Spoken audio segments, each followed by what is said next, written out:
നമുക്കെല്ലാം അറിയുന്നത് പോലെ ലോകം ഒരു വേൾഡ് കപ്പ് ഫുട്ബോളിൻ്റെ ത്രില്ലിലാണ്, അതിൻ്റെ രസത്തിലാണ്, അതിൻ്റെ ആവേശത്തിലാണ്. ലോകം മുഴുവൻ ഒരു പന്തിൻ്റെ പിന്നാലെ. ഏതെങ്കിലും കളിക്കളത്ത് അമേരിക്കയിലാണ് ഇപ്പോൾ കളി നടക്കുന്നത്, കാനഡയിലും മെക്സിക്കോയിലൊക്കെ അടക്കമുള്ള ആ പ്രദേശത്താണ് ഇപ്പോൾ വേൾഡ് കപ്പ് നടക്കുന്നത്.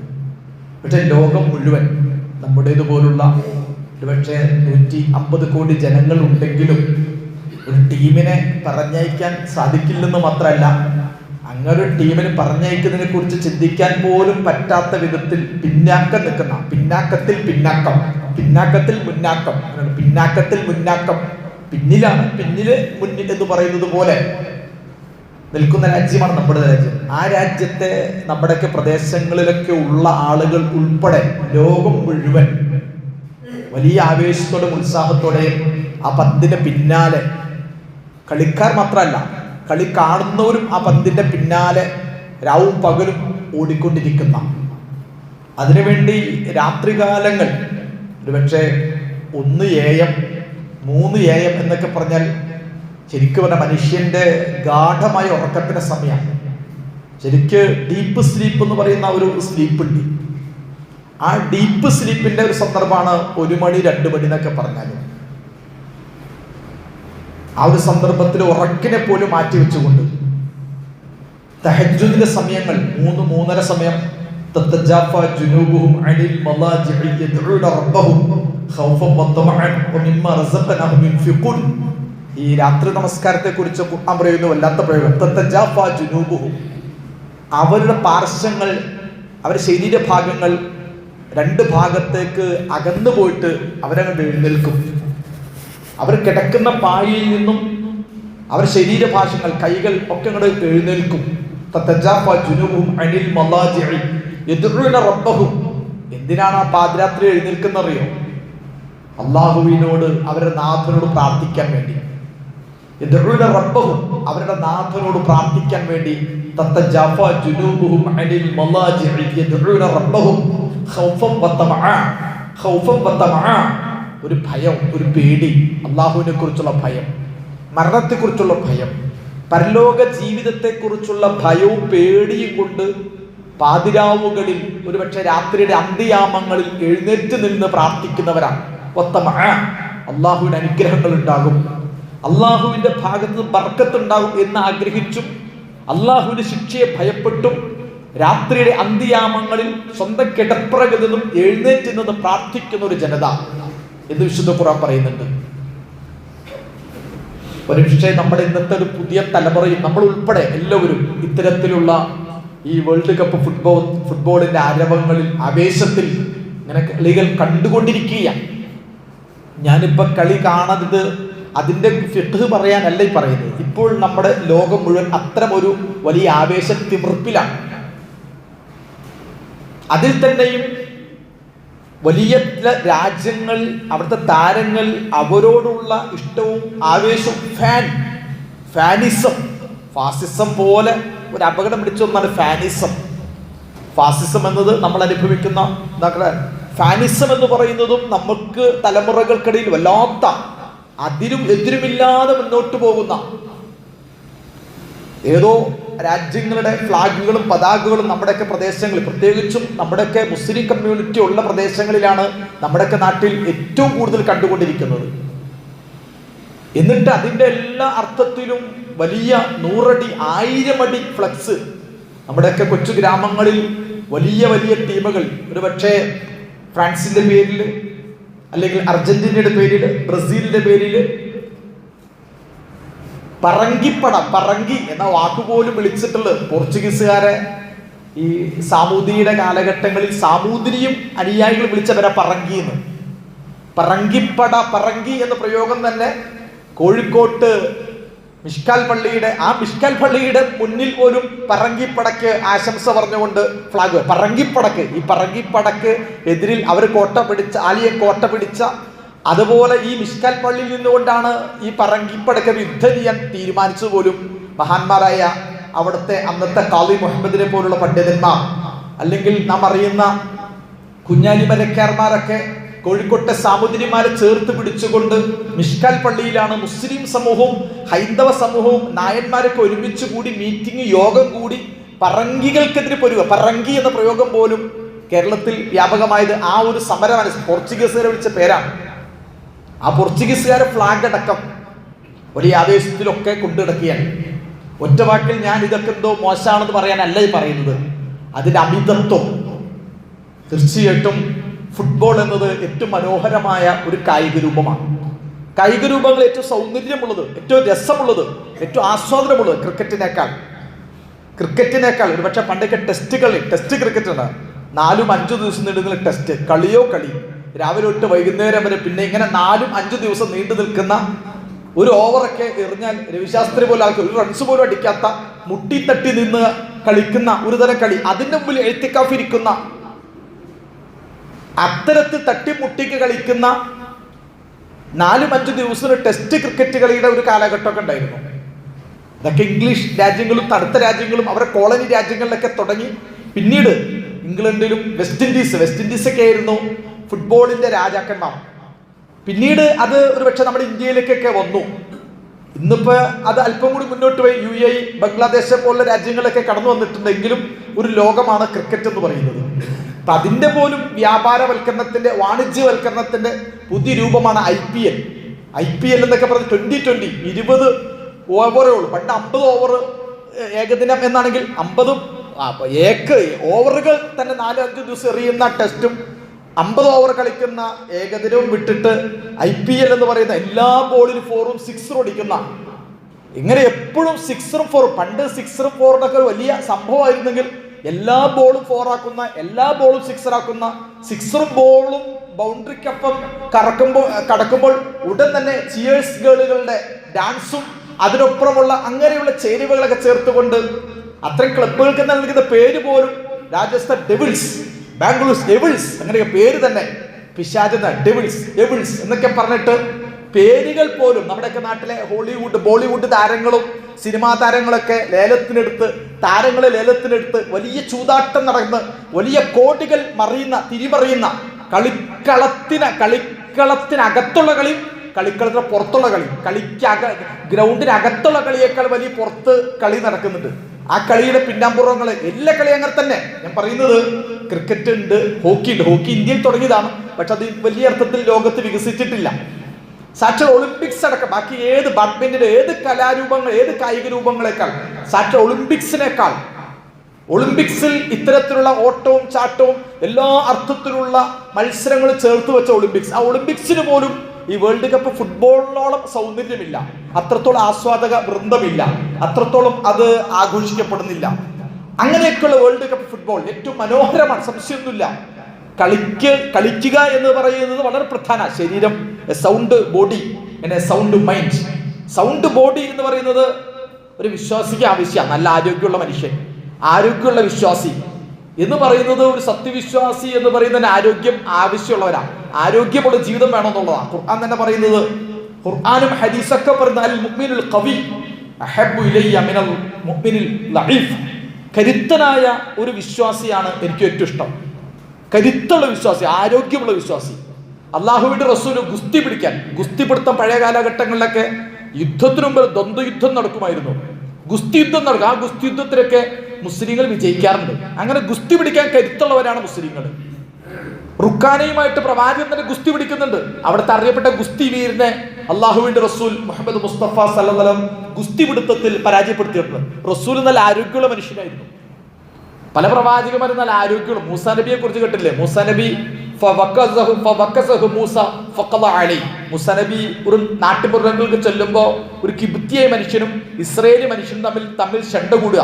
അപ്പൊ ഇസ്രയേലികൾ നിരന്തരം ഉപദ്രവിക്കുന്ന സ്വഭാവക്കാരാണ് അവർ കോപ്റ്റിക്കാര്, അഥവാ ഫിർഔന്റെ അനുയായികൾ. അത് കണ്ടപ്പോ മൂസാ നബിക്ക് സഹിച്ചില്ല. ഒരു ദുർബലിനെ ആക്രമിക്കുന്ന പോലെ തോന്നിയപ്പോ മൂസാ നബിയുടെ കണ്ടു തടഞ്ഞു, ഒറ്റ കൊടുക്കണം കൊടുത്തു. ഒരൊറ്റ അടിയിലെ ആള് മരിച്ചുപോയി. മൂസാ നബി ഒരൊറ്റ അടി അടിച്ചു, ആള് മരിച്ചു. എന്നാൽ ഒരടിക്ക് ആള് മരിക്കണം, എന്ത് ജാതി അടി അടിക്കും എന്ന് പറഞ്ഞാൽ അത്ര ശക്തനായ മൂസാ നബി നല്ല കരുത്തനായിരുന്നു. പ്രവാചകന്മാരുടെ തന്നെ പല പ്രവാചകന്മാരുടെ പ്രത്യേകത. ഇപ്പൊ താലൂത്തിനെ അള്ളാഹു ഇസ്രയേലികൾക്ക് വിമോചകനായിട്ട് അയക്കുന്നുണ്ട്. ആ സന്ദർഭത്തിൽ ഞങ്ങൾക്കൊരു നേതാവാകൾ എന്ത് യോഗ്യതയാണ് താലൂത്തിനെന്ന് ഇസ്രയേൽ ചോദിക്കുന്നുണ്ട്. അദ്ദേഹത്തിന് ഞങ്ങളുടെ നേതൃത്വം ഏൽപ്പിക്കാൻ എന്ത് അർഹതയുള്ളത്, വലിയ പൈസ പണമൊക്കെ ഉണ്ടോ എന്ന് ചോദിക്കുന്നുണ്ട്. വിശുദ്ധ ഖുർആൻ പറയുന്നത്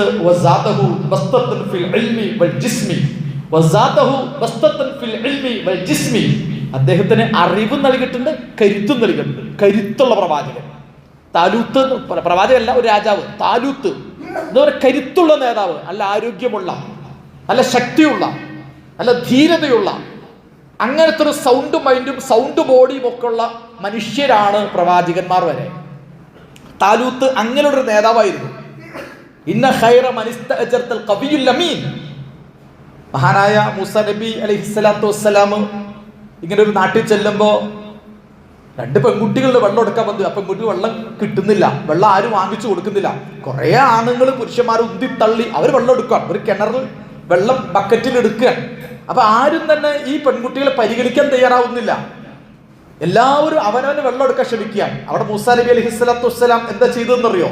മൂസാ നബി അലൈഹിസ്സലാത്തു വസ്സലാം ഫലമ്മ വറദ മാഅ മദിയന, മദിയനിലെ ആ ജനങ്ങൾ കുടിക്കുന്ന വെള്ളത്തിന്റെ കുടിവെള്ളത്തിന്റെ കിണറിന്റെ അടുക്കൽ മൂസാ നബി കടന്നു വന്നപ്പോൾ വജദ അലൈഹി ഉമ്മത്ത് യസ്ഖൂന മിനന്നാസ്, ആളുകൾ അവർക്ക് വെള്ളം കുടിപ്പിക്കാൻ വേണ്ടി, വെള്ളം എടുക്കാൻ വേണ്ടി എല്ലാവരും മത്സരിക്കുക. മൂസാ നബി നോക്കി 2 പെൺകുട്ടികൾ അവിടെ മാറി നിൽക്കാൻ, പെണ്ണുങ്ങളാണ്. അപ്പോൾ മൂസാ നബി ഉടൻ തന്നെ ആ അവരുടെ ബക്കറ്റ്, അവരുടെ കുടം അത് വാങ്ങിയിട്ട് നേരെ ഇറങ്ങി ചെന്നിട്ട് വെള്ളം എടുത്തിട്ട് ആ വെള്ളം വാങ്ങിയിട്ട് ആ പെൺകുട്ടികൾ കൊടുത്തു മാറ്റി പെൺകുട്ടികൾക്ക് ഏൽപ്പിച്ചിട്ട് തൻ്റെ ഒരു വൃക്ഷത്തിന്റെ ചുവട്ടിലേക്ക് മാറിയിരിക്കുന്നുണ്ട്. ഒരു പ്രവാചകൻ എന്ന് പറയുന്ന ഒരു മുസ്ലിയാർ പോലെ, മൗലവി പോലെ ഒന്നും അറിയാത്ത അയ്യപ്പാവം അല്ല. ആ പ്രവാചകൻ കയറി ചെന്ന് ആ പെൺകുട്ടികളുടെ കുടം വാങ്ങി നേരെ ആളുകൾ തിങ്ങി അങ്ങോട്ടും ഇങ്ങോട്ടും ഉന്തുന്തള്ളൊക്കെ കൂടി വെള്ളം എടുക്കുന്നിടത്ത് പോയിട്ട് വെള്ളം എടുത്തിട്ട് പെൺകുട്ടികൾക്ക് കൊടുക്കണോ, സ്ത്രീകൾക്ക് കൊടുക്ക്, അവർ ദുർബലരാണ് എന്ന് പറഞ്ഞ് ഇടപെട്ട് നമ്മളൊക്കെ ഒരു പ്രതിസന്ധി കാണുമ്പോൾ പേടിച്ചു പോകുന്നവർ നമ്മളെല്ലാവരും. ഒരു അപകടം വന്നാല്, ഒരു ആക്സിഡന്റ് ആയാല്, ഇപ്പൊ തന്നെ നമുക്കറിയാം വയനാട് വലിയൊരു വീണ്ടും ഉരുൾപൊട്ടിയ ചിത്രം, വലിയ വെള്ളം പ്രശ്നം നമുക്ക് എല്ലായിടത്തും കൊണ്ടിരിക്കുക. അപ്പൊ നമ്മുടെയൊക്കെ നാട്ടിൻപുറങ്ങളൊക്കെ വെള്ളപ്പൊക്കവും പ്രശ്നമൊക്കെ ഉണ്ടാകുമ്പോൾ നമ്മളൊക്കെ ആദ്യം ഓടി എത്തണം അവിടെ. ഉരുൾപൊട്ടുന്നിടത്തും ഭൂകമ്പം ഉണ്ടാകുന്നിടത്തും പ്രകൃതി ദുരന്തം ഉണ്ടാകുന്നിടത്തും അങ്ങനെയൊക്കെ ഉള്ളിടത്ത് ആദ്യം ഓടിയെത്തി അവരുടെ പ്രശ്നങ്ങൾ ഇടപെട്ട്, മരമോ വെള്ളമോ പ്രശ്നമൊക്കെ ഉണ്ടെങ്കിൽ അവിടെ ഇറങ്ങിച്ചെന്ന് ഇടപെടുന്ന മുസ്ലിം, അതാണ് കരുത്തുറ്റ മുസ്ലിം. അങ്ങനെയൊക്കെ ആയിരിക്കണം മുസ്ലിങ്ങൾ. അൽഹംദുലില്ലാഹ് കേരളത്തിലൊക്കെ ഇത് മുസ്ലിം സമൂഹമൊക്കെ ആ രീതി വലിയ വളർച്ച ഉണ്ടായിട്ടോ. കേരളത്തിൽ മുസ്ലിം സമൂഹം ഒരു വളണ്ടിയർ മേഖല കരുത്തുറ്റ സമൂഹമായി മാറി. ഇപ്പൊ നമ്മുടെ ഈ കൊക്കയാർ മുണ്ടക്കയത്തൊക്കെ ഉരുൾപൊട്ടിയ സന്ദർഭങ്ങളിലൊക്കെ, നമ്മുടെ ഈരാറ്റുപേട്ട, കാഞ്ഞിരപ്പള്ളി, മുണ്ടക്കയം ഏരിയകളിലൊക്കെ വലിയ ഉരുൾപൊട്ടിയ സന്ദർഭത്തിൽ ശരിക്ക് അവിടങ്ങൾ ചെളി മണ്ണൊക്കെ കൂടിയിട്ട് വീടുകൾ ചെളി കൊണ്ട് നിറഞ്ഞിരുന്നു. അതുപോലെ നമ്മുടെ ഈ പ്രദേശത്ത് പെരുമ്പാവൂർ അപ്പുറം ചാലക്കുടി, അതുപോലെ തന്നെ അതിന്റെ ഉൾപ്രദേശങ്ങളിലെ പെരുമ്പാവൂർ തന്നെയും ആലുവ, ആ പ്രദേശങ്ങളിലൊക്കെ പെരിയാർ 2018-19 ഫ്ലഡ് കാലഘട്ടത്തിൽ, അതുപോലെ പത്തനംതിട്ട ജില്ലയിലൊക്കെ അവിടങ്ങളിലൊക്കെ സത്യം പറഞ്ഞ് ഇങ്ങനെ കേരളത്തിൽ കഴിഞ്ഞ കുറെ കാലമായി ഫ്ലഡ് ഉണ്ടായപ്പോൾ, അതുപോലെ കൊറോണ സന്ദർഭത്തിൽ, അതുപോലെ പല ഉരുൾപൊട്ടൽ വയനാട് ഉൾപ്പെടെയുള്ള സന്ദർഭങ്ങളിലൊക്കെ ഒരു സ്പോർട്സ്മാൻ സ്പിരിറ്റുള്ള, ആരോഗ്യവും ശരീരവുമുള്ള ഒരു വളണ്ടിയർ സമൂഹമായിട്ട് ഇസ്ലാമിക സമൂഹം മുൻനിരയിൽ എത്തിയിട്ടുണ്ട്. അത് വലിയ അഭിമാനം. അത് കണ്ടിട്ട് അതിനൊരു അസൂയ പോലും ഉണ്ട്. ഇപ്പൊ ഈ സന്ദർഭങ്ങളിലൊക്കെ ഇപ്പൊ കേരളത്തില് IRW അല്ലെങ്കിൽ യൂണിറ്റി അല്ലെങ്കിൽ വൈറ്റ് കാർഡ്, ഞാൻ പല പേരുകളും പറയുന്നത് മുസ്ലിം സമുദായത്തിലെ വിക്കായ, സാന്ത്വനം, ഇതൊക്കെ മുസ്ലിം സംഘടനകൾ ഉണ്ടാക്കിയിട്ടുള്ള വളണ്ടിയർ ടീമുകൾ. വളരെ മനോഹരമാണ് അവര്. ആ വിഷയത്തിൽ മുസ്ലിങ്ങൾ വളരെ ഉയർന്ന രീതിയിൽ, വയനാടൊക്കെ പ്രകൃതി ദുരന്തം ഇപ്പൊ ആദ്യം ഓടിയെത്ത് വളണ്ടിയേഴ്സ് എന്തും ചെയ്യാൻ പറ്റുന്ന ഒരു കരുത്തുറ്റ സമൂഹം. ശരിക്കും പറഞ്ഞാൽ ഈ മുണ്ടക്കയം പ്രദേശത്തൊക്കെ ക്രൈസ്തവ പാതിരിമാരൊക്കെ, ക്രൈസ്തവ ഇടവകളിൽപ്പെട്ട ആളുകൾ പോലും പരാതി പറഞ്ഞ അവസാനം നമ്മുടെ മത്തായിയും നമ്മുടെ മർക്കോസും നമ്മുടെ ഡേവിഡിനൊന്നും കാണുന്നില്ല. നമ്മുടെ യൂത്ത് എവിടെ? നമ്മുടെ യൂത്തൊക്കെ അങ്ങോട്ടും ഇങ്ങോട്ടും പോയി. മുസ്ലിം യുവാക്കൾ, ചെറുപ്പക്കാർ, മുസ്ലിം സ്ത്രീകൾ വരെ മുസ്ലിം പെൺകുട്ടികൾ വരെ, സ്ത്രീകൾ വരെ വളണ്ടിയർ വേഷം ധരിച്ചുകൊണ്ട് ഈ ചെളികളും അഴുക്കുകളും അതുപോലെ ആളുകളുടെ അടുത്ത് ഒരു സ്പോർട്സ്മാൻ സ്പിരിറ്റിൽ കടന്നു വന്ന ഒരു അവസ്ഥ കേരളത്തിൽ വളണ്ടിയർ സമൂഹമായി, ഒരു വളണ്ടിയർ സേവനമായിട്ട് എത്തുന്നതിൽ അൽഹംദുലില്ലാഹ് നമ്മുടെ സമുദായം കേരളത്തിലടക്കം മുൻനിരയിലാണ്. അപ്പൊ ഒരു വളണ്ടിയർ സമൂഹമായി മാറണമെങ്കിൽ ആരോഗ്യമുള്ള സമൂഹം ഉണ്ടാകണം. തീർച്ചയായിട്ടും സ്പോർട്സിന്റെ ഉദ്ദേശം തന്നെ ഒരു ആരോഗ്യമുള്ള സമൂഹം എന്നാണ്. അള്ളാഹുവിന്റെ പ്രവാചകൻ മുഹമ്മദ് മുസ്തഫ സല്ലല്ലാഹു അലൈഹി വസല്ലം തന്നെ അല്ലിമു ഔലാദക്കും അസ്സിബാഹ വറുകൂബൽ ഇബ്ലി വറമിയ, നിങ്ങൾ നിങ്ങളുടെ മക്കളെ നീന്തൽ പഠിപ്പിക്കണം, നീന്താൻ പഠിപ്പിക്കണം. അതുപോലെ നിങ്ങളുടെ മക്കളെ അമ്പയ്യാൻ, അന്നത്തെ കാലമാണ് അമ്പെയ്ത്ത, ഷൂട്ടിംഗ്. ശരിക്ക് അന്നത്തെ കാലഘട്ടം സ്പോർട്സിൽ ഇസ്ലാമിക സമൂഹത്തിന്റെ സ്പോർട്സിന്റെ തുടക്കം എന്ന് പറയുന്നത് കുതിര സവാരിയാണ്. കുതിര ഉപയോഗിക്കാനുള്ള കഴിവ്, കുതിര സവാരി, ഒട്ടക സവാരി. പ്രവാചകന് തന്നെ ഒട്ടകമാണ്, കസ്വ. അള്ളാഹുവിന്റെ റസൂലിന്റെ ഒട്ടകമാണ് കസ്വ. ആ ഒട്ടകം തന്നെ ഏറ്റവും നല്ല ഒട്ടകമായിരുന്നു. മറ്റെല്ലാ ഒട്ടകത്തെ അതിജീവിക്കാൻ കഴിയുന്ന ഒരു ശക്തിയുള്ള ഒട്ടകമായിരുന്നു. അങ്ങനെ പ്രവാചകന്റെ ഒട്ടകം മറ്റൊട്ടകം തന്നെ മത്സരിക്കാറുണ്ട്. ഓട്ട മത്സരം കരുത്തും മത്സരിക്കുമ്പോൾ പ്രവാചകൻ ഒട്ടകം എപ്പോഴും ജയിക്കാറുണ്ട്, കസ്വ. പക്ഷെ ഒരിക്കലൊരു അയറാബിയ മനുഷ്യൻ ഒട്ടകമായിട്ട് വന്നു. ആ ഒട്ടകവും പ്രവാചകൻ ഒട്ടകം തമ്മിൽ മത്സരിച്ചു. അതിൽ പ്രവാചകൻ ഒട്ടകം പരാജയപ്പെട്ടു. അതും പഠിക്കണം കേട്ടോ, എന്നും വിജയിക്കില്ല. പ്രവാചകന്റെ ഒട്ടകം കസ്വയും മറ്റൊട്ടകങ്ങൾ തമ്മിൽ എപ്പോഴും ഓട്ട മത്സരം, ഒട്ടകങ്ങൾ ഓട്ട മത്സരമൊക്കെ ഉണ്ട്, അറബ് രാജ്യങ്ങളിലേക്ക് അറിയാം. ആ സന്ദർഭത്തിൽ പ്രവാചകന്റെ ഒട്ടകവും ഒരു സാധാരണ ഒട്ടകം ജയിക്കാറ് പ്രവാചകന്റെ ഒട്ടകം തന്നെയാണ് എല്ലാ മത്സരത്തിലും. പക്ഷെ ഒരിക്കലും ഒരു അറബി മനുഷ്യൻ പ്രവാചകന് മേൽ അദ്ദേഹത്തിന് ഒട്ടകമായിട്ട് വന്നിട്ട് പ്രവാചകൻ ഒട്ടകമായിട്ട് മത്സരം നടത്തി.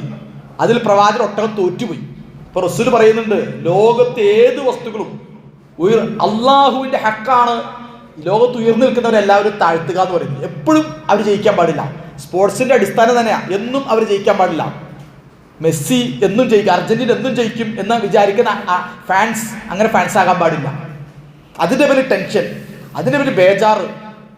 റൊണാൾഡോ കപ്പ് ഗോള് നേടിയില്ലല്ലോ എന്നൊരു വ്യാധി പിടിക്കുന്ന ഇതൊന്നും ഒരു വിശ്വാസികൾക്ക്, ഇങ്ങനത്തെ സ്പോർട്സ്മാൻ സ്പിരിറ്റ്, ഒരു സ്പോർട്സ്മാൻ അഡിക്ഷൻ അതൊന്നും ഉണ്ടാകാൻ പാടില്ല. കളിയാകാം, കളിക്കാം, കളി കാണാം, കളി ആസ്വദിക്കാം. പക്ഷെ അതിൻ്റെ ഒരു അഡിക്ഷൻ, പലജാതി അഡിക്ഷൻ. ഇവിടെ അഡിക്ഷൻ സെന്ററിൽ വന്നാൽ പലജാതി അഡിക്ഷനുകളുണ്ട്. അതിൽപ്പെട്ട അഡിക്ഷൻ നമ്മുടെ തലമുറക്കൊക്കെ ആ ഒരു അഡിക്ഷൻ കൂടിയുണ്ട്. ആ ഒരു അഡിക്ഷൻ വളരെ കൂടിയിട്ട് ആ ചിന്തകൾ അതിന് ഒരു ഗ്രൂപ്പ് തിരിഞ്ഞ്, എന്നിട്ട് അതിന് ഒരു തമ്മിൽ വഴക്കുകൂടി, അതിമേ തമ്മിലടിച്ച്, അതിമേ പൈസ ഇങ്ങനെ പൊട്ടിപ്പൊടിക്കുന്ന, ബ്രസീൽ ജയിച്ചാൽ അർജന്റീന ജയിച്ചാൽ അവിടെ അതിന്റെ പേരിൽ വല്ലാതെ ആഘോഷിച്ച്, ഞാൻ എല്ലാത്തിനും വിദഗ്ധം വേണം. വിശുദ്ധ ഖുർആനിൽ ഒരു ആയത്തുണ്ട്, കുലു വശ്റബു വലാ തുസ്രിഫു ഇന്നല്ലാഹ ലാ യുഹിബ്ബുൽ മുസ്രിഫീൻ. ഇതൊക്കെ ഇസ്ലാമിന്റെ അസ്ല. കുലു വശ്റബു, നിങ്ങൾ തിന്നോളൂ, നിങ്ങൾ കുടിച്ചോളൂ. തിന്നാൻ കുടിക്കാം, പക്ഷെ വലാ തുസ്രിഫു, അമിതത്വം കാണിക്കരുത്. മനുഷ്യൻ തിന്നാൻ പറ്റാത്തത്ര തിന്നുന്ന, കുടിക്കാൻ കഴിയാത്തത്ര കുടിക്കുന്ന, നമ്മുടെയൊക്കെ ഇന്നത്തെ കല്യാണ പന്തലൊക്കെ ഒരുക്കുന്ന ഭക്ഷണമൊക്കെ ബേസിക്കലി ഒരു മനുഷ്യൻ തിന്നാൻ പറ്റാത്തതും തിന്നാൻ വേണ്ടിയിട്ടാ, ഒരു ഷോ കാണിക്കാൻ, ആവശ്യമുള്ളതല്ല ആവശ്യമില്ലാത്ത ഉണ്ടാക്കി വെച്ചിട്ട് വരുന്നവരെ ഞെട്ടിക്കണം. സദസ്സിനെ ഞെട്ടിക്കുക, ആളുകളെ ഞെട്ടിക്കുന്ന വിധത്തിൽ ഭക്ഷണം ഒരുക്കുന്ന വേള, ഭക്ഷണമേള, ഭക്ഷണ മാമാങ്കം, വിവാഹ മാമാങ്കം, ഇതൊക്കെ ഇസ്ലാമിൽ നിഷിദ്ധ, ഇസ്ലാമിൽ ഹറാമാണ് അതൊക്കെ.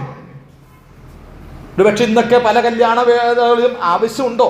നല്ല ഭക്ഷണം കൊടുക്കാം, മാന്യമായ ഭക്ഷണം കൊടുക്കാം. പക്ഷെ ഭക്ഷണത്തിന്റെ കൊടുക്കുന്നവരുടെ ഉദ്ദേശം വരുന്നവർ ഞെട്ടിപ്പോണം. ഇവിടെ അതുണ്ട്, ഇതുണ്ട്. വലക്കും ഫീഹാ മാ തശ്തഹി അൻഫുസകും വലക്കും ഫീഹാ മാ തദ്ഉൻ. സ്വർഗത്തിൽ എല്ലാം ഉണ്ടാവും എന്ന് പറഞ്ഞാൽ എല്ലാം ഉള്ള കല്യാണ വീട്. സ്വർഗത്തെ കുറിച്ച് പറയുമ്പോൾ വലക്കും ഫീഹാ മാ തശ്തഹി അൻഫുസകും.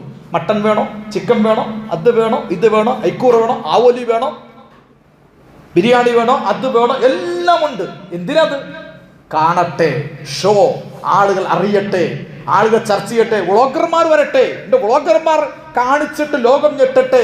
ഇങ്ങനെ ഇത്രത്തോളം ഇങ്ങനെയൊക്കെ കാണിക്കുന്ന ഒരു കാലഘട്ടം. എല്ലാവരും അതിന്റെ പിടുത്തത്തിൽ അതിനൊരു പറയാൻ പോലും കഴിയാത്ത അവസ്ഥയിൽ നമ്മളെല്ലാവരും. ഞാൻ പറയുന്നത്, വിവാഹമാണെങ്കിലും സ്പോർട്സ് ആണെങ്കിലും എവിടെയാണെങ്കിലും ഇസ്ലാം പഠിപ്പിച്ചൊരു അതിർ വരുമ്പോൾ തിൽക ഹുദൂദുല്ലാഹ്. ഇസ്ലാമിൽ എല്ലാത്തിനും പരിധിയുണ്ട്. കുലു വശ്റബു, നിങ്ങൾ തിന്നോളൂ, കുടിച്ചോളൂ, വലാ തുസ്രിഫു, പക്ഷെ നിങ്ങൾ അമിതത്വം കാണിക്കരുത്. ഏതായാലും ഞാൻ പറഞ്ഞു വരുന്നത്, നമ്മുടെ ഒരു തലമുറ ലോകം മുഴുവൻ ഒരു വേൾഡ് കപ്പ് ആസ്വദിച്ചോളൂ. ഒരുപക്ഷെ ഇന്ന് മുസ്ലിം സമുദായം, മുസ്ലിം രാജ്യങ്ങളിലൊക്കെ ആ മേഖലകൾ അല്പ സാന്നിധ്യം കാണിച്ചു തുടങ്ങിയപ്പോഴേക്കും ലോകത്തെ ഇസ്ലാമോഫോബുകൾ, നമ്മുടെയൊക്കെ കേരളത്തിലെ പോലും ഒരു വർഗീയ ചാനലിൽ ഇരുന്നിട്ട് അവിടെ ഇങ്ങനെ മോങ്ങുകയാണ് കുറെ പേര്. മുസ്ലിങ്ങൾ ഇസ്ലാമൈസേഷൻ ചെയ്യുകയാണ്, വേൾഡ് കപ്പ് തന്നെയും ഇപ്പോൾ മുസ്ലിങ്ങൾ ഇസ്ലാമിക ലോകം പിടിച്ചെടുക്കുകയാണ്. അങ്ങനെ മുസ്ലിം രാജ്യങ്ങളിൽ നിന്നുള്ള എത്ര രാജ്യങ്ങളാണ് വേൾഡ് കപ്പിലുള്ളത്? അങ്ങനെയാണല്ലോ ഈ രാവിലെ തന്നെ എഴുന്നേറ്റിട്ട് പല്ല് പോലും തേക്കാതെ ബാത്റൂമിൽ പോലും പോകാതെ എന്തെങ്കിലും കാണുമ്പോൾ മുസ്ലിം യുവാവ്, ഒരു മുസ്ലിം രാജ്യം, ഒരു മുസ്ലിം പേരുള്ള ആള് എന്തെങ്കിലും ഒന്ന് കാണുമ്പോൾ അപ്പോൾ തൊട്ട് ഇങ്ങനെ വെള്ളമിറക്കി അതിനെ ഒരു വേവലാതി കൊള്ളുന്ന ഒരു തരത്തിലുള്ള ഫ്രസ്ട്രേഷൻ അനുഭവിക്കുന്ന ഒരു തരം സംഘീയ സമൂഹം ഒരു തലമുറയുണ്ട് ഇവിടെ. അവർക്ക് ഗ്രൗണ്ടിൽ പോലും ഒരു സുജൂദ് എന്ന ചിത്രം, ഇപ്പൊ മുസ്ലിം നാടുകളൊക്കെ ഉണ്ട്, പണ്ടൊക്കെ കുരിശെല്ലാവരും വരയ്ക്കും, അതാർക്കൊരു പരാതി ഇല്ലായിരുന്നു. ചെറുപ്പം മുതലേ നമ്മള് ഫുട്ബോളൊക്കെ നമ്മുടെ ആളുകൾ ചെറുപ്പക്കാരെ പണ്ടൊക്കെ ഈ ഇവിടെ സെവൻസ് ഒക്കെ കളിക്കുമ്പോൾ വല്ല മുസ്ലിം ചെറുപ്പക്കാരൊക്കെ അവരടക്കം കുരിശ് വരയ്ക്കും. കാരണം ഇങ്ങനെ ഓരോ എന്തെങ്കിലും കാണിക്കണ്ടേ. ഈ ഗ്രൗണ്ടിലേക്ക് ഇറങ്ങുമ്പോഴൊക്കെ ഒരു ഇറക്കലൊക്കെ ഉണ്ടോ? നമ്മുടെയൊക്കെ നാട്ടിൻപുറങ്ങളിലെ സെവൻസ് ടീമൊക്കെ തന്നെ ഫുട്ബോൾ കളിക്കാൻ ഇറങ്ങുമ്പോൾ ഗ്രൗണ്ടിലൊന്ന് കൈ കുത്തിയിട്ട് കുരിശ് അവരടക്കം വരയ്ക്കും. അങ്ങനെ എന്തെങ്കിലും സ്വത്വം ഒരു വിശ്വാസം കാണിക്കണ്ടേ. അപ്പൊ ലോകത്ത് മുഴുവൻ നമ്മൾ കണ്ടുകൊണ്ടിരിക്കുന്നതാണ് ക്രൈസ്തവ ചിത്രം, ക്രൈസ്തവ ചിഹ്നം. അതെല്ലാവരും ഇങ്ങനെ വരയ്ക്കുന്നുണ്ട്, അത് മെസ്സിയും വരയ്ക്കുന്നുണ്ട് ലോകത്ത്, അതാർക്കും പരാതിയില്ല. പക്ഷെ ആ മേഖലയിൽ മുസ്ലിം രാജ്യങ്ങൾ പഴയതുപോലെ Saudi Arabia, Qatar, Egypt, Morocco, ഇത്തരം വളരെ കുറഞ്ഞ മുസ്ലിങ്ങളുള്ള പ്രദേശങ്ങൾ, ഖത്തർ വലിയ ചെറിയ രാജ്യമാണ്, ആ രാജ്യത്ത് പോലും, അല്ലെങ്കിൽ സൗദി അറേബ്യ, അല്ലെങ്കിൽ ഈ രൂപത്തിലുള്ള പല ആഫ്രിക്കൻ മുസ്ലിം നാടുകളും, സോമാലിയ, അല്ലെങ്കിൽ ഖാന, ഇങ്ങനെ തൊട്ട് തുടങ്ങുന്ന വളരെ ചെറിയ രാജ്യം, പേര് പോലും കേപ്പ് വർദ്ധയോ, അവിടെ പോലും താരങ്ങൾ പല മുസ്ലിം നാട്, സെനഗൽ, വളരെ ദരിദ്രരായ പട്ടിണി പാവങ്ങളായ രാജ്യങ്ങളിലെ പോലും കറുത്ത വർഗക്കാർ. ഇതൊക്കെ ലോകത്തിന്റെ ഏറ്റവും വലിയ വംശീയത. ആ വംശീയതയുടെ ഭാഗമായിട്ട് യഥാർത്ഥത്തിൽ ഒരു കാലഘട്ടത്തിൽ ഇത് യൂറോപ്യൻ രാജ്യങ്ങൾ തുടങ്ങിയത്. ഇന്നും വലിയ പ്രീമിയർ ലീഗ് എന്നൊക്കെ പറഞ്ഞാൽ അത് സ്പാനിഷ് ലീഗും ഇംഗ്ലീഷ് ലീഗും ഇറ്റാലിയൻ ലീഗൊക്കെയാണ് ലോകത്തെ വലിയ വലിയ ഫുട്ബോൾ ലീഗുകൾ. ആരോ തമാശ ലീഗ് എന്ന് കേട്ടപ്പോൾ അത് നമ്മുടെ മുസ്ലിം ലീഗിന്റെ ഭാഗമായി എന്ന് വിചാരിക്കുന്ന നമ്മുടെ സംഘികളൊക്കെയാണ്. മുസ്ലിം ഇത്തരം ആളുകളൊക്കെ മുസ്ലിം രാജ്യങ്ങൾ വേൾഡ് കപ്പ് ഫുട്ബോളിൽ പങ്കെടുക്കുന്നു. ആ പങ്കെടുത്ത് വിജയിക്കുമ്പോൾ ചില സുജൂദ് ചെയ്യുന്നു. ഈജിപ്തിലെ താരങ്ങൾ സുജൂദ് ചെയ്യുന്നു. അങ്ങനെ അവരുടേതായ ആവിഷ്കാരങ്ങൾ, അവരുടെ വിശ്വാസങ്ങൾക്ക് അനുസൃതമായ നോമ്പെടുക്കുന്ന താരങ്ങൾ, അവർ ഭാര്യയുടെ ഹിജാബ് ധരിക്കുന്നു. ഇസ്ലാമിന്റെ സംസ്കാരങ്ങളും മൂല്യങ്ങളും വേൾഡ് കപ്പിൽ വരെ കാണാൻ തുടങ്ങി എന്ന് പറയുന്നത് അങ്ങനെയുള്ള താരങ്ങൾ, ഉസ്മാൻ ഡിംബലിനെ പോലുള്ള ആളുകൾ.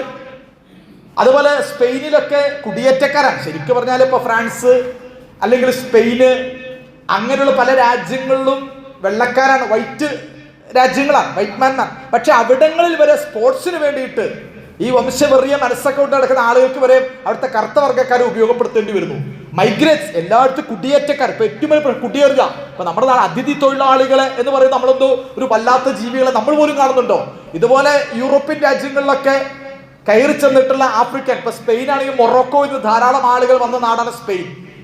അൾജീരിയ എന്ന് പറയുന്ന നാട്ടിൽ സ്പെയിനിലേക്ക് ഒരുപാട് അൾജീരിയ പഴയ കോളനിയായിരുന്നു. അതുപോലെ തന്നെ ഫ്രാൻസിന് പല കളിക്കാരും മാലിയിൽ നിന്ന് വന്ന ആൾക്കാരാണ്. മാലി, ഈ പറയുന്ന വലിയ നമ്മുടെ എംബാപ്പെ ഉൾപ്പെടുന്ന ആളുകൾ, അങ്ങനെയുള്ള ആളുകൾ ഇന്നും എംബാപ്പെ ഉൾപ്പെടെ അല്ലെങ്കിൽ ഇത്ര ഫുട്ബോൾ താരങ്ങളെ പോലും ഒരു തരം വെറുപ്പോടെ വിദ്വേഷത്തോടെ കാണുന്ന വെള്ളക്കാർക്ക് പോലും സഹിക്കാൻ കഴിയാത്ത വിധം അവരുടെ രാജ്യങ്ങൾ പോലും ഈ കറുത്ത വർഗ്ഗക്കാര്, അത് മുസ്ലിം മൈഗ്രേറ്റ്സുകൾ. ഇപ്പൊ ജർമ്മനിയിലൊക്കെ ഓസിൽ പോലും പറയുന്നുണ്ട്, ജർമ്മനി ജയിക്കുമ്പോ ഞാൻ ജർമ്മനാ, ജർമ്മനി തോറ്റാൽ ഞാൻ കുടിയേറ്റക്കാരനാ. അദ്ദേഹമൊക്കെ വേൾഡ് കപ്പ് ഒഴിവാവണ പോലും എനിക്ക് ഫലമൊക്കെ ജർമ്മനിയുടെ ആ ഭാഗത്ത് കിട്ടിയ വംശവെറി, ആ വംശീയ ആക്രമണം അങ്ങനെയുള്ളവരൊക്കെ അനുഭവിച്ചുകൊണ്ടിരിക്കുകയാണ്.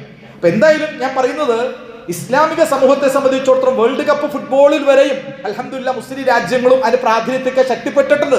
അപ്പൊ കളിക്കാം, കളി കാണാം, കളി ടീമൊക്കെ ആകാം. പക്ഷെ ഇസ്ലാമിന്റെ അതിരടയാളങ്ങൾ അത് പാലിച്ചുകൊണ്ടും പരിഗണിച്ചുകൊണ്ടുമായിരിക്കണം സ്പോർട്സിനെ പോലും കാണേണ്ടത്. ജീവിതത്തിന്റെ ഒരു ഭാഗമാണ് സ്പോർട്സ്. പക്ഷെ ജീവിതം തന്നെ സ്പോർട്സ് ആകാൻ പാടില്ല. ജീവിതത്തിന്റെ ഒരു ഭാഗം കളി, പക്ഷെ കളി തന്നെ ജീവിതം, അത് രണ്ട് വ്യത്യാസമാണ്. ജീവിതത്തിൽ കളിക്കണം, പക്ഷെ കളി തന്നെ ജീവിതമാകും, രണ്ടാ. ഇഅ്ലമൂ അന്നമൽ ഹയാത്തുദ് ദുനിയ, ഇഅ്ലമൂ അന്നമൽ ഹയാത്തുദ് ദുനിയ ലഇബുൻ വലഹുൻ വസീനത്തുൻ വതഫഖറുൻ ബൈനക്കും വതകസുറുൻ ഫിൽ അംവാലി വൽ ഔലാദ് കമസലി ഗൈസിൻ അഅജബൽ കുഫാറ നബാതു ثم يهيج فتراه مصفرا وفي വഫിൽ ആഖിറതി അദാബുൻ ഷദീദുൻ വമഗ്ഫിറത്തുൻ മിനല്ലാഹ്. വിശുദ്ധ ഖുർആൻ പറഞ്ഞു, ഇഅ്ലമൂ, നിങ്ങൾ അറിയണം, അന്നമൽ ഹയാത്തുദ് ദുനിയ, ഈ ജീവിതം എന്ന് പറയുന്നത് ലഇബുൻ, അത് കളിയാണ്, കളിയുണ്ട്, വലഹുൻ, അത് തന്നെ വിനോദവും കളിയും, അതുപോലെ തഫാഖുറും ബൈനക്കും, നിങ്ങൾക്കിടയിൽ അങ്ങോട്ടും ഇങ്ങോട്ടുള്ള പെരുമ തടിക്കലും, വതകാസുറും ഫിൽ അംവാലി വൽ ഔലാദ്, പൈസ കൂട്ട് ഉണ്ടാക്കുവാനും അതുപോലെ തന്നെ മക്കൾ, ഇങ്ങനെയൊക്കെയുള്ള കാര്യങ്ങൾക്ക് വേണ്ടിയുള്ള കോമ്പറ്റീഷൻ, അതിന്റെ പേരുള്ള അഹങ്കാരവും അതിന്റെ പേരുള്ള ഇതൊക്കെ കാണിക്കുന്ന ഒരു ജീവിതമാണ് നമ്മൾ സമൂഹത്തിൽ കാണുന്നത്. ജീവിതം കളി തന്നെ. ഇപ്പൊ തന്നെ ബ്രസീൽ ജയിച്ചോ, ബ്രസീൽ പോയി, അർജന്റീന ജയിച്ചോ, അല്ലെങ്കിൽ വന്നിട്ട് ഇനിയിപ്പോ അർജന്റീനയും അർജന്റീനയും ഈജിപ്തിന്റെ കളിയിൽ അതിലൊന്നും അങ്ങനെ ഒരുപാട് ഇസ്ലാമോഫോബിക് ഒന്നും പറയേണ്ടതുണ്ടെന്ന് എനിക്കും തോന്നുന്നില്ല. അതൊന്നും നമ്മൾ അത്രത്തോളം ഉയർത്തി. അർജന്റീന എന്ന് പറയുന്നത് ഇസ്രായേൽ ഫാൻസ്, അർജന്റീന പ്രസിഡന്റ് അങ്ങനെയൊക്കെയാണ്, അർജന്റീന ഫാൻസുകളും ഇസ്രായേൽ എന്ന് വിചാരിച്ച അർജന്റീന ടീം എന്തോ ഇസ്രായേലാണ് എന്ന് പറയുക, ഈജിപ്റ്റ് ദീനുൽ ഇസ്ലാമിന്റെ പ്രതീകമാണെന്ന് പറയുക, അങ്ങനെയൊന്നും ചെയ്യേണ്ടതില്ല. ആ രീതിയിലേക്കൊന്നും നമ്മുടെ ശരിക്കും പറയുമ്പോൾ അർജന്റീന ജയിച്ചപ്പോൾ നമ്മുടെയൊക്കെ പ്രദേശത്ത് ഭയങ്കര ആഘോഷമായിരുന്നു. മുസ്ലിം പ്രദേശങ്ങൾ ഏറ്റവും അർജന്റീന ഫാൻസ് ഉള്ളു തന്നെ. പക്ഷെ അതിലൊക്കെ ഉണ്ട്, അത്തരം രാഷ്ട്രീയമൊക്കെ പഠിക്കുകയും മനസ്സിലാക്കി ചെയ്യണം. പക്ഷെ അത് വെച്ചുകൊണ്ട് നമ്മൾ അത്രത്തോളം പറയേണ്ടതൊന്നുമില്ല. തിരിപ്പുണ്ട്, ഇസ്ലാമോഫോബിയ ഉണ്ട്, അത് ലോകത്ത് മുഴുവനുണ്ട്. ഇപ്പൊ ഏതോ ഒരുത്തൻ ഉസ്ബെക്കിസ്ഥാനിൽ പോയിട്ട് പ്രേമിച്ചും പ്രണയിച്ചും ഈ തങ്കളത്തും ഹൈവേയിലൊക്കെ ഇങ്ങനെ ഇരിക്കുന്ന കുറെ വിദ്യാർത്ഥികളൊക്കെ ഈ സദസ്സിനുണ്ട്. അവരോടൊക്കെ പറയാം, ഈ കോളേജിലും ക്യാമ്പസിലൊക്കെ ജീവിക്കുമ്പോൾ ഏതെങ്കിലും പെൺകുട്ടികളെ പ്രേമിച്ചും പ്രണയിച്ചും ഞങ്ങൾക്ക് മതം വേണ്ട, ജാതി വേണ്ട, മതരഹിതമായ ജാതിരഹിതമായ മനുഷ്യരായ പ്രേമാണ് വെച്ച് പ്രണയമാണെന്നൊക്കെ പറയുന്ന ആളുകളൊക്കെ മനസ്സിലാക്കിക്കോ. ഈ പ്രേമിച്ചും ഒരുമിച്ച് ഇപ്പൊ രണ്ടുപേരും ഒരുമിച്ച് ജീവിക്കുകയായിരുന്നു. ഇത് ഉസ്ബെക്കിസ്ഥാനില് ഇവിടുന്ന് പഠിക്കാൻ പോയിട്ട് ഒരു റൂമിൽ ആണും പെണ്ണും ജീവിക്കുന്നത്, മുസ്ലിമും അല്ല, എന്നിട്ട് പ്രേമിച്ചും പ്രണയിച്ചും അങ്ങോട്ടും ഇങ്ങോട്ടും എല്ലാം മുന്നോട്ടിട്ട് തമ്മിൽ തല്ലി അതോടുകൂടി ഇസ്ലാമോഫോബിയായി, ലവ് ജിഹാദായി. മുസ്ലിം യുവാക്കളൊക്കെ ഈ പ്രേമം പോലും പഴയ പ്രേമല്ല, പഴയ കാലമല്ല, എല്ലാവരും മനസ്സിലാക്കണമെന്നല്ല, നമ്മുടെ തലമുറ പഠിപ്പിച്ചു കൊടുക്കണം. ഞങ്ങൾക്ക് മതം പ്രശ്നമല്ല, ഞങ്ങൾക്ക് ഇത് പ്രശ്നമല്ല, ഞങ്ങൾക്ക് വലുത് പ്രേമാണ്, പ്രണയമാണ്, ജീവിതം പ്രണയം എന്നൊക്കെ പറയാൻ എല്ലാവരും ഉണ്ടാവും. പ്രേമിക്കാൻ ദിവസം തരും. ഈ കോതമംഗലത്തൊക്കെ MA കോളേജ് പ്രണയപ്പെട്ടി, എല്ലാവരും പ്രേമിക്കൂ, പ്രണയപ്പെട്ടി, എല്ലാവരും പ്രേമിക്കാൻ വേണ്ടി പെട്ടി ഉണ്ടാക്കിയ നാടാണ് ഈ കോതമംഗലം MA കോളേജ്. അതുകൊണ്ട് ആ ജാതി പ്രേമം പ്രണയം ആ പഴയ കാലമല്ലാന്ന് മനസ്സിലാക്കിക്കോ.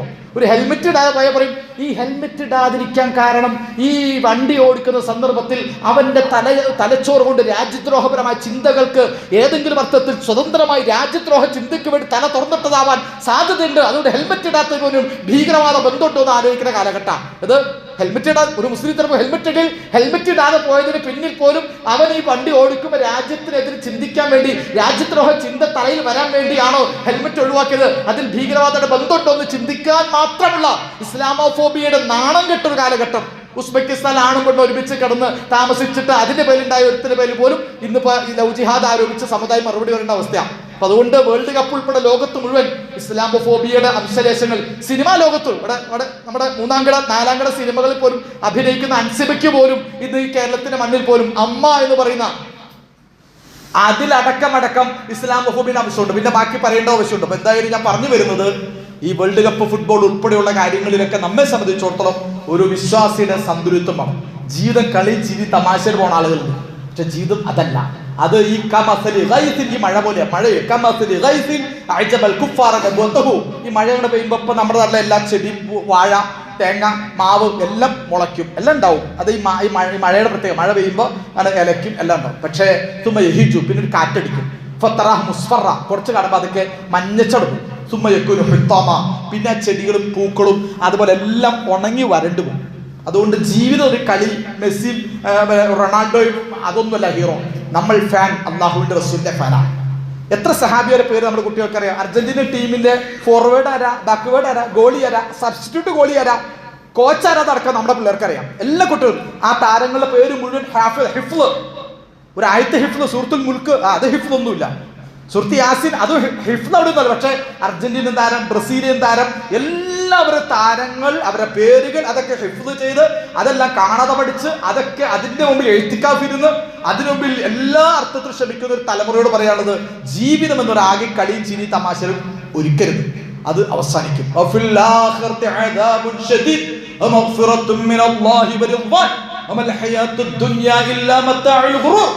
ജീവിതം എന്നൊരു ഭൗതിക മരണമുണ്ട്, പരലോകമുണ്ട്. അതൊക്കെ ചിന്തിച്ചും ആലോചിച്ചു കൊണ്ടുള്ള ജീവിതം. സ്പോർട്സ്മാൻ ഉണ്ടായിക്കോട്ടെ, അതിന്റെ സ്പിരിറ്റ് ഉണ്ട്. അത് സ്പിരിറ്റ്, അത് മറ്റേ സ്പിരിറ്റ്, അത് ഇവിടുത്തെ ആ സ്പിരിറ്റ് ഈ സ്പിരിറ്റ് മാറരുത്. ഇത് ഈ സ്പിരിറ്റ്, ഒരു സ്പിരിറ്റ് ഉണ്ടല്ലോ ഇവിടെ കാണുന്ന സ്പിരിറ്റ്, അവിടെ കാണുന്ന ആ സ്പിരിറ്റുമായി ഈ സ്പിരിറ്റായി മാറാറുണ്ട്.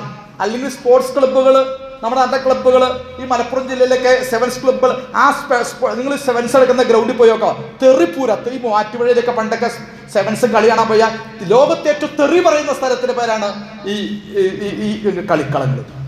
ഏറ്റവും കൂടുതൽ മദ്യപാനികൾ നമ്മുടെ തലമുറ മാറുന്ന ഈ ക്ലബ്ബ് കളിയിലെ അമിതത്വത്തിൽ, അതിലൊക്കെ ശ്രദ്ധിക്കണം. അതുകൊണ്ട് സ്പോർട്സ് ആണ്, അതിൽ ഇസ്ലാമിൽ പറയാനുള്ളതൊക്കെ പറയുന്നുണ്ട്, പക്ഷെ അതിന്റെ അമിതത്വം ശ്രദ്ധിക്കണം. അല്ലാഹു സുബ്ഹാനഹു വ തആല നമുക്ക് എല്ലാവർക്കും യഥാർത്ഥ ഇസ്ലാമിക ജീവിതം നയിക്കാൻ